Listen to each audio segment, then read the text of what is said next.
Good morning, everybody. It's great to be with you today. We're going to look a little bit at Mark chapter 3, verses 7 to 12. I'm going to get straight into it and read it to you, and I am using the New Living Translation. It's entitled, Crowds Follow Jesus. Jesus went out to the lake with his disciples, and a large crowd followed him. They came from all over Galilee, Judea, Jerusalem, Idumea, from east of the Jordan River, and even from as far north as Tyre and Sidon. The news about his miracles had spread far and wide, and vast numbers of people had come to see him. Jesus instructed his disciples to have a boat ready, so the crowd would not crush him. He had healed many people that day, so all the sick people eagerly pushed to the front to touch him. And whenever those possessed by evil spirits caught sight of him, the spirits would throw them to the ground in front of him, shrieking, "You are the Son of God." But Jesus sternly commanded the spirits not to reveal who he was. So just before this has happened, if you saw on Saturday, you'll remember that the plot to kill Jesus is now in full force, and people are collaborating, and they do not understand why this man, Jesus Christ, has all of this power, why he is doing so many things, and they don't like it. They don't like the attention that he is grabbing from people, not just from the local area, but from the places mentioned in this particular part of the story are like 100 miles away. And you think this is before the time of transportation. There was no fast train or cars. You know, the word had spread from person to person. Such was the amount of miracles and amazing things that people had seen, that they had spread for hundreds of miles around. And these people are traveling, probably in their thousands, to come and listen to this man, Jesus. So Jesus retreats to the lake with his disciples. He gets out of where all of the kind of the drama and the plotting is going on, because it's really important to Jesus that his message is heard by people. He doesn't just want his work to be about works, about what he's doing, but it is about what he is saying, what he is telling people.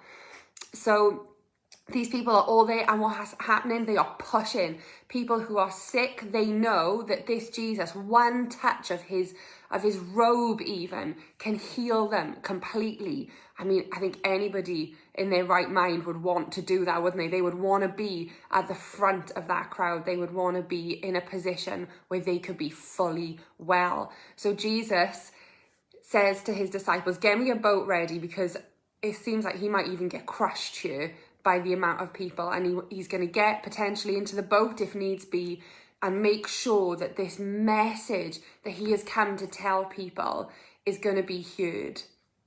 And I think that there's just one thing that I really want to just speak to you about today specifically. And it's one of these things that's sometimes a little bit risky because it can sound a bit nuts.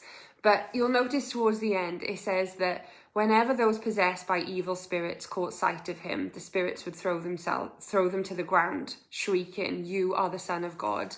And I think sometimes we can shy away from talking about things of a spiritual nature, especially things like evil spirits. It sounds a little bit like something you see in a horror film. But in the Bible, this was very, very real. And it can be real today.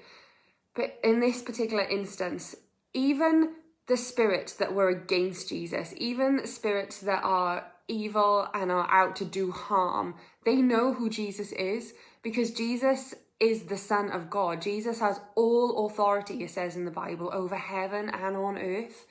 And these spirits want to out Jesus. And the time hasn't come. Jesus has this plan, and he wants to stick to the plan. And it's really important that the moment that he reveals who he really is, that he is actually the Son of God, needs to come at a specific time. And these spirits, they want to tell people. And Jesus has authority. And he's so powerful that these spirits are thrown to the ground in front of him. They cannot withstand. And I think wherever you stand on that today, whether you think that is utterly bonkers, or it might even be something that you have actually experienced in your own life, I just want to encourage you that there is nothing in your life that is too great for Jesus.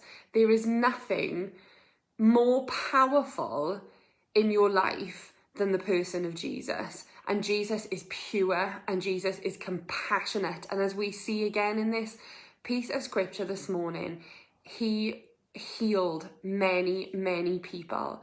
So maybe it is depression, maybe it is addiction, maybe it is anxiety, maybe it is stress, maybe it is something that has been induced through this horrible pandemic. Whatever it is that is in your life, it is not bigger than Jesus. And it takes one touch from Jesus to change everything. So yeah, if that is you this morning, if you feel like I am so hopeless, there is nothing in this world. I've tried it all. I have tried the medicines, I have tried the therapies, I have tried self-medicating, I have tried whatever it is, and it doesn't work. Can I just encourage you today, hang on in there, find out more about this person of Jesus, because he has power to change your life. And that is very, very real today, just as it was very, very real back then.